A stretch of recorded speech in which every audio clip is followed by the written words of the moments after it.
Assalamualaikum warahmatullahi wabarakatuh. Dalam video kali ini, kelompok 3 akan membahas mengenai siklus bisnis, navigasi masa bom dan resesi. Sebelumnya, perkenalkan nama saya Yuyun Farida dengan NIM 2450210001 dan teman Saya Khairun Nafi'ah dengan NIM 2450210002. Perkenalkan, nama saya Sania Zahratul Wardah dengan NIM 003. Yang pertama, kami akan membahas mengenai pengertian fase-fase dan karakteristiknya dalam siklus bisnis. Apa sih itu siklus bisnis?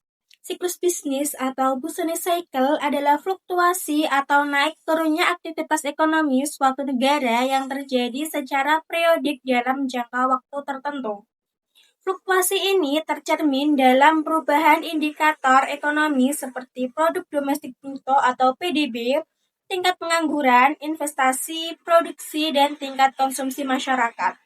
Perubahan tersebut terjadi secara berulang dari periode ekspansi hingga kontraksi ekonomi. Selanjutnya, kita masuk ke bagian fase-fase dalam siklus bisnis.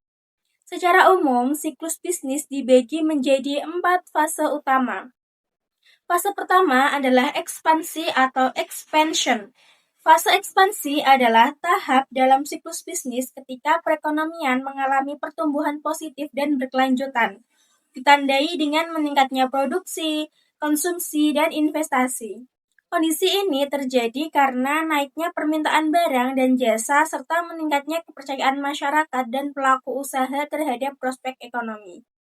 Fase kedua adalah puncak atau peak. Fase puncak adalah titik tertinggi dalam siklus bisnis ketika perekonomian mencapai pertumbuhan maksimal, dengan produksi, konsumsi, dan investasi berada pada level tertinggi sebelum mulai melambat. Fase ketiga adalah resesi atau recession. Fase resesi merupakan tahap dalam siklus bisnis ketika perekonomian mengalami penurunan secara signifikan. Pada periode ini, aktivitas ekonomi melemah dan berbagai indikator ekonomi menunjukkan tren negatif. Nah, fase terakhir adalah pemulihan atau recovery. Fase pemulihan adalah tahap ketika perekonomian mulai bangkit setelah resesi, ditandai dengan perbaikan bertahap dan meningkatnya kembali aktivitas ekonomi, meskipun belum sepenuhnya stabil. Selanjutnya, masuk pada bagian karakteristik setiap fase dalam siklus bisnis. Yang pertama, fase ekspansi dengan karakteristiknya yaitu pertumbuhan ekonomi meningkat, produksi barang dan jasa meningkat, investasi perusahaan meningkat, tingkat pengangguran menurun, pendapatan masyarakat meningkat, dan konsumsi rumah tangga meningkat. Yang kedua, fase puncak dengan karakteristiknya yaitu kapasitas produksi hampir maksimal, tingkat pengangguran sangat rendah, permintaan barang dan jasa sangat tinggi, inflasi cenderung meningkat, dan harga aset seperti saham dan properti naik.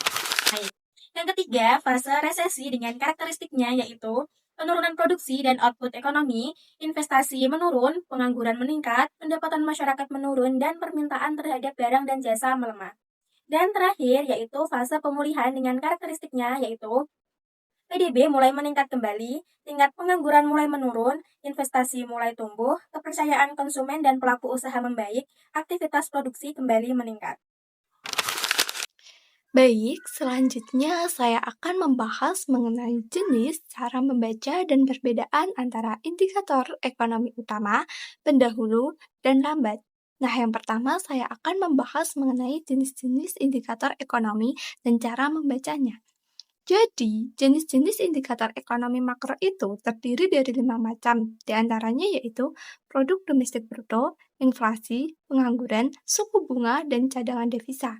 Nah, yang pertama yaitu produk domestik bruto. Produk domestik bruto merupakan indikator untuk melihat kondisi perekonomian suatu negara melalui total nilai barang dan jasa yang dihasilkan dalam satu periode. Nah, biasanya itu dalam periode 1 tahun. PDB itu digunakan untuk menilai apakah ekonomi mengalami pertumbuhan atau penurunan.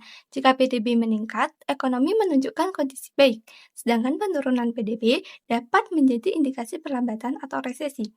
Yang kedua yaitu inflasi. Inflasi adalah kondisi ketika harga barang dan jasa naik secara terus-menerus dalam suatu periode tertentu. sehingga menurunkan daya beli masyarakat dan mempengaruhi kestabilan ekonomi. Inflasi dapat disebabkan oleh meningkatnya permintaan atau naiknya biaya produksi. Untuk mengendalikannya, Bank Indonesia mengatur suku bunga dan jumlah uang beredar. Inflasi yang terlalu tinggi merugikan karena menekankan keuntungan dan investasi, sedangkan inflasi yang stabil menunjukkan kondisi ekonomi yang sehat. Yang ketiga, yaitu pengangguran. Pengangguran adalah kondisi ketika orang yang mampu dan ingin bekerja tidak mendapatkan pekerjaan.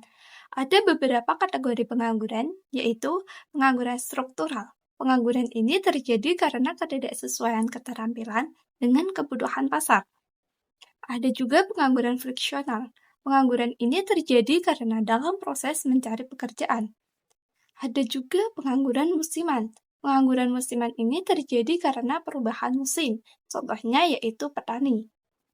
Dan yang terakhir ada pengangguran siklikal. Pengangguran siklikal ini terjadi karena akibat kondisi ekonomi seperti resesi.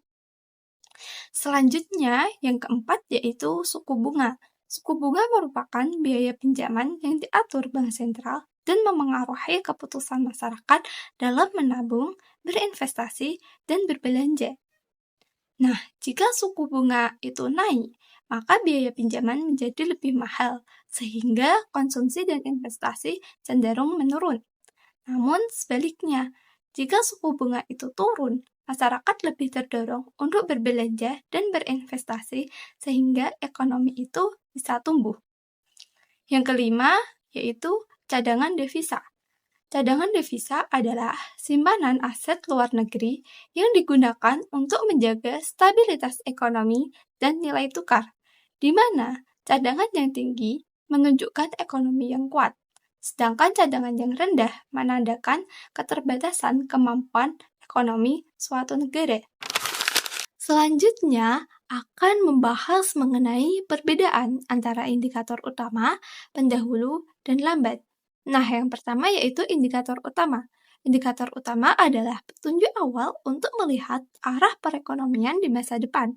Indikator ini penting karena dapat membantu investor dan pemerintah dalam mengambil keputusan sebelum perubahan ekonomi itu benar-benar terjadi. Contohnya, seperti suku bunga yang dapat memengaruhi aktivitas ekonomi, imbal hasil obligasi yang menunjukkan ekspektasi pasar, serta kinerja pasar saham yang mencerminkan kepercayaan investor. Selain itu, izin konstruksi juga menandakan adanya aktivitas pembangunan yang berkaitan dengan pertumbuhan ekonomi. Dan kepercayaan konsumen menunjukkan seberapa yakin masyarakat itu dalam berbelanja. Jadi, jika indikator-indikator ini itu meningkat, biasanya ekonomi akan tumbuh. Dan sebaliknya, jika indikator ini menurun, maka bisa menjadi tanda bahwa ekonomi mengalami perlambatan. Nah, yang kedua itu ada indikator pendahulu. Indikator ini adalah indikator yang digunakan untuk melihat dan memastikan kondisi ekonomi setelah suatu peristiwa terjadi. Data yang digunakan berasal dari masa lalu, kemudian diolah menjadi indikator yang menunjukkan hasil akhir dari suatu tren ekonomi. Karena sifatnya yang muncul setelah kejadian, indikator ini tidak digunakan untuk memperkirakan masa depan, melainkan untuk memastikan apakah suatu tren seperti pertumbuhan atau penurunan ekonomi benar-benar sudah terjadi. Yang ketiga yaitu indikator lambat. Indikator ini adalah indikator yang digunakan untuk melihat kondisi ekonomi berdasarkan data yang sudah terjadi, sehingga berfungsi untuk memastikan apakah suatu tren seperti pertumbuhan atau resesi benar-benar sedang berlangsung. Contohnya seperti PDB, inflasi, dan tingkat pengangguran yang mencerminkan kondisi ekonomi secara keseluruhan, karena bersifat melihat ke belakang. Indikator ini tidak digunakan untuk prediksi, tetapi untuk mengonfirmasi tren ekonomi. Sehingga, dari ketiga indikator tersebut dapat disimpulkan bahwa indikator utama berfungsi untuk memperkirakan arah ekonomi, sementara indikator pendahulu dan indikator lambat dimanfaatkan untuk memastikan keadaan ekonomi yang telah terjadi. Selanjutnya yaitu strategi bisnis fase ekspansi dan resesi. Nah, yang pertama yaitu fase ekspansi. Fase ekspansi adalah kondisi di mana saat ekonomi meningkat dan perusahaan punya peluang besar untuk berkembang. Nah, strateginya itu meliputi memperluas pasar, meningkatkan produksi, inovasi produk, dan promosi, dengan tetap menyesuaikan pasar serta mengelola resiko agar pertumbuhan berkelanjutan. Yang kedua yaitu fase resesi. Fase resesi adalah kondisi di mana saat ekonomi melemah yang ditandai dengan turunnya PDB, naiknya pengangguran, dan menurunnya daya beli.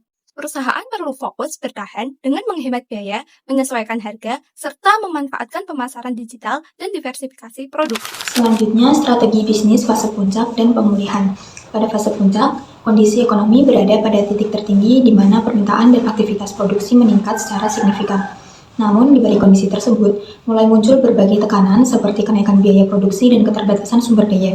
Oleh karena itu, perusahaan perlu menerapkan strategi yang lebih hati-hati, seperti melakukan efisiensi biaya, menjaga kestabilan harga, menghindari ekspansi berlebihan, serta mulai menyiapkan cadangan keuangan sebagai langkah antisipasi jika terjadi penurunan ekonomi. Selanjutnya, ketika memasuki fase pemulihan, kondisi ekonomi mulai berangsur membaik meskipun belum sepenuhnya stabil. Nah, pada tahap ini, perusahaan perlu menyesuaikan strateginya dengan memperbaiki sistem produksi dan pemasaran yang sebelumnya terganggu, meningkatkan kembali kinerja sumber daya manusia, serta menetapkan target yang lebih realistis. Selain itu, perusahaan juga dapat mulai melakukan inovasi produk dan memperkuat kerjasama dengan mitra agar dapat bersaing di pasar yang kembali aktif. Selanjutnya, studi kasus PT Cahaya Elektronik. PT Cahaya Elektronik merupakan perusahaan yang bergerak di bidang penjualan dan distribusi produk elektronik rumah tangga, seperti televisi, kulkas, dan mesin cuci, baik melalui toko fisik maupun platform online. Dalam praktiknya, perusahaan ini menghadapi kondisi pasar yang tidak stabil. Saat ekonomi membaik, penjualan meningkat karena daya beli masyarakat tinggi. Sebaliknya, saat ekonomi melemah, konsumen cenderung menunda pembelian sehingga penjualan menurun.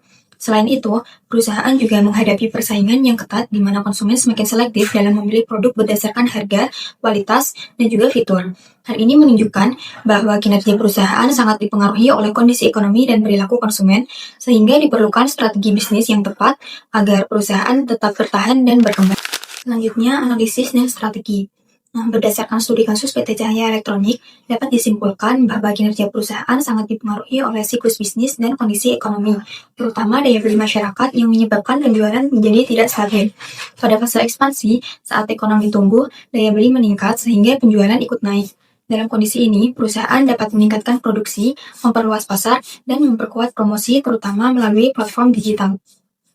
Selanjutnya, pada fase puncak, permintaan itu berada pada titik tertinggi. Namun mulai muncul tekanan seperti kenaikan biaya. Oleh karena itu, perusahaan perlu melakukan efisiensi, menjaga kestabilan harga, dan tidak melakukan ekspansi secara berlebihan. Kemudian pada fase resesi, daya beli masyarakat menurun sehingga penjualan juga ikut turun. Strategi yang dapat dilakukan yaitu menekan biaya, menyediakan produk yang lebih terjangkau, serta memberikan promo atau sistem pembayaran yang fleksibel. Lalu selanjutnya pada fase pemulihan, kondisi ekonomi mulai membaik dan permintaan meningkat kembali. Perusahaan dapat meningkatkan produksi secara bertahap, memperbaiki layanan, dan melakukan inovasi produk. Selain itu, perusahaan juga perlu memperhatikan indikator ekonomi seperti kepercayaan konsumen, suku bunga, dan tingkat pengangguran. Dalam perspektif ekonomi Islam, strategi yang diterapkan juga harus menjunjung prinsip keadilan, kejujuran, dan juga keseimbangan. Dengan demikian, perusahaan perlu menerapkan strategi yang adaptif sesuai dengan setiap fase siklus bisnis agar dapat bertahan dan berkembang. Kesimpulan dari presentasi kelompok 3 kali ini yaitu siklus bisnis merupakan pergerakan naik dan turunnya aktivitas ekonomi dalam suatu periode yang terdiri dari fase ekspansi, puncak, resesi, dan pemulihan, yang masing-masing berdampak pada produksi, konsumsi, investasi, dan tingkat pengangguran. Dalam menganalisis kondisi ekonomi, digunakan indikator seperti PDB, inflasi, tingkat pengangguran, dan suku bunga yang berfungsi untuk menggambarkan serta memprediksi keadaan ekonomi. Nah, berdasarkan studi kasus PT Cahaya Elektronik, kinerja perusahaan terbukti dipengaruhi oleh perubahan kondisi ekonomi, di mana penjualan meningkat saat ekonomi membaik dan menurun saat ekonomi melemah. Oleh karena itu, perusahaan perlu menerapkan strategi yang berbeda pada setiap fase siklus bisnis, mulai dari ekspansi pasar pada fase pertumbuhan, efisiensi pada fase puncak, strategi bertahan saat resesi, hingga peningkatan kembali aktivitas pada fase pemulihan. Nah, dengan memahami siklus bisnis dan indikator ekonomi, perusahaan dapat lebih adaptif dalam menghadapi perubahan serta menjaga keberlangsungan usaha.